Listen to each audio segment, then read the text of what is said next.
art projects and adventures. Today, we are going to open a gift from a brand called Kilometrico. Kilometrico is a brand of ballpen that dates back all the way from 1941.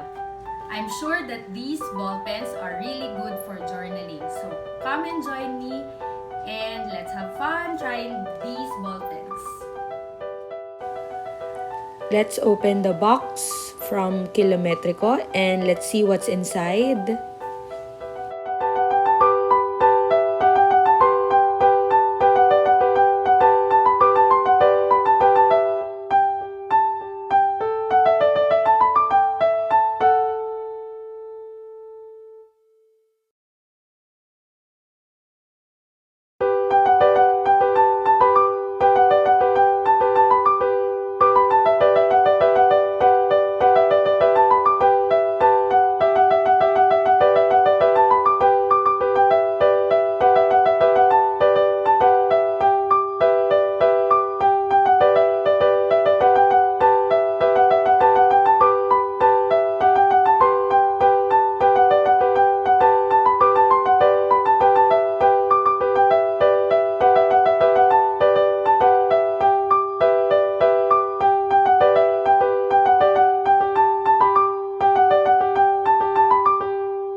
Thank you for watching. I hope you enjoyed today's video.